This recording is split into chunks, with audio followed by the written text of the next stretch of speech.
What's good, YouTube? This is Rob. I'm back with my first 48 hours impression of the LG G7 ThinQ. That is a mouthful. I'm going to shorten it down to just the G7 so I don't have to keep going through just saying the whole entire name. We all know what I'm talking about.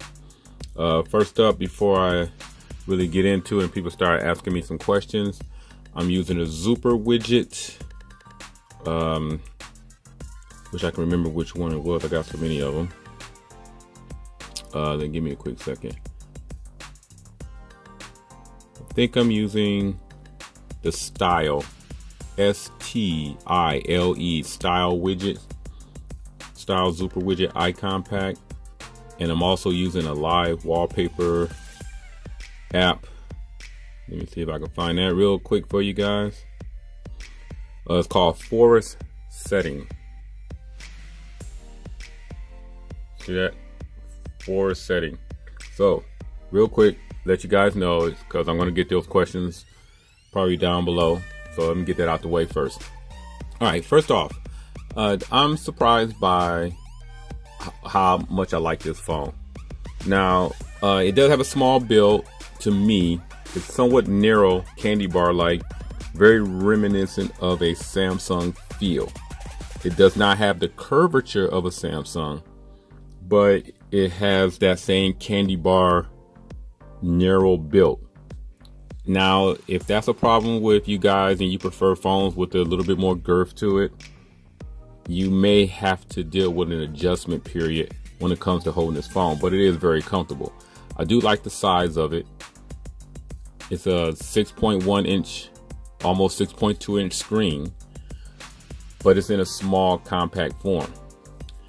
Some of the things that kind of throws me off, the bezel on the bottom is kind of, I don't know, I wish it was a little smaller, but at the same time, you know, it is what it is. It doesn't really take from the phone. The notch deal is, everybody's getting pretty much used to it. It's becoming pretty much the in thing in 2018, but you can remove it. So I do like the fact that Android phones do give you the option to black bar that across. The call quality is pretty decent. The gray isn't as much of a fingerprint magnet as, let's say, that red one that's out. Minimal branding on the T-Mobile one, so that's pretty cool. I don't know what the Verizon one look like. I don't know how the branding is. The camera shots are pretty decent. I haven't really went out and did a full-fledged camera video, but I have taken a couple of pictures. Let me see if I can pull something up. Here's some quick pictures. I don't know how this would translate through YouTube. And a selfie of me. It does a pretty good job with taking pictures, so that seems to be well, it's never been a problem with LG. It's always been the front-facing camera, and the front-facing camera so far has been pretty good. I haven't tested it in low light, so I really couldn't give you an opinion about it, but I'll let you guys know as soon as I run into any problems.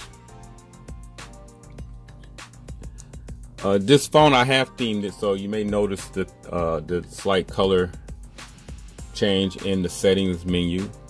I'm going to show you how to theme your phone probably in the next video. I'm going to probably be doing a tips and tricks videos with this phone real soon.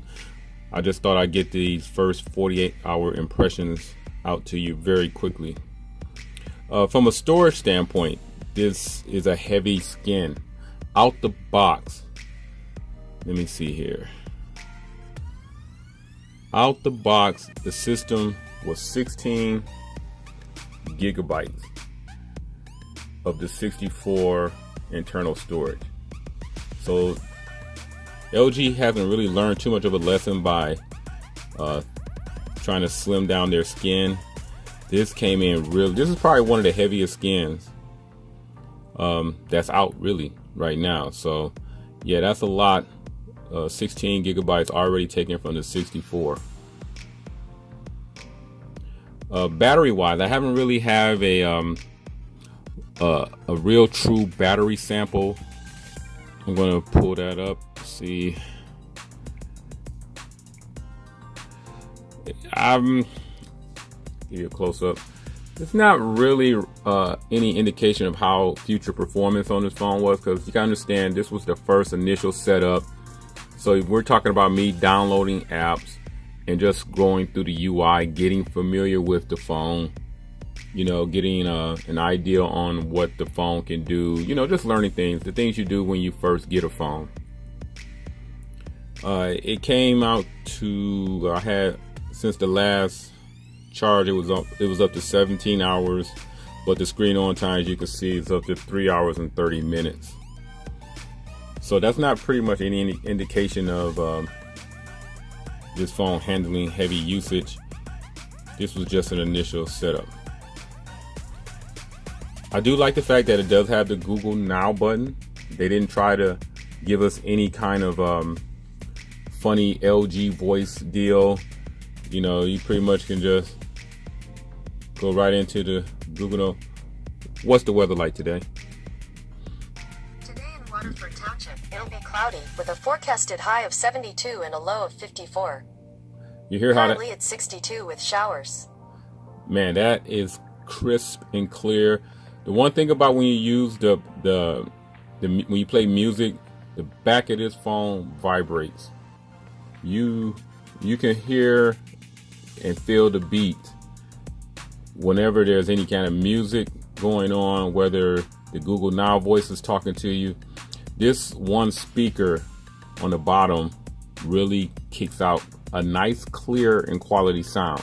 I'm going to do a speaker test also with this, so to give you an idea of how loud the speaker is. I'm going to measure the decibels on it and just break it down, probably against maybe the iPhone 10 and some couple other phones I may have laying around. Fingerprint sensor is very quick. I like that. Boom. Got a slight little delay, but boom. It's pretty good. I like it. It's not, it doesn't lag. It's not a lag where it kind of frustrates you. It does its job. It's fast, it's quick, and it's a decent fingerprint sensor. The colors on this is really nice. You can see this in direct sunlight. I'm talking about you can be on the beach and the sun is shining down over your back, and you should be able to see your screen pretty clear. And I haven't had a chance to test that out, but this is all according to LG's website with their 1000 nit panel they have here, where you're supposed to be able to see your screen in direct sunlight.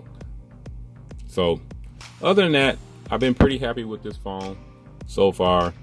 I moved this up as put my main SIM in this one, and my secondary SIM, my Cricket SIM, is now in the OnePlus 6. Those are going to be my two carry around phones for maybe the next month or so I can really give you a thorough idea of how and what this phone, what two phones can do, but basically this phone. Other than that, be on the lookout for some other videos I got coming. I haven't set up the DAC yet, but I'm going to show you that in the tips and tricks video and some other things. If you like this video, give it a thumbs up. This is my first 48 hours with the LGG7. Other than that, I catch you guys in the next one. I'm out.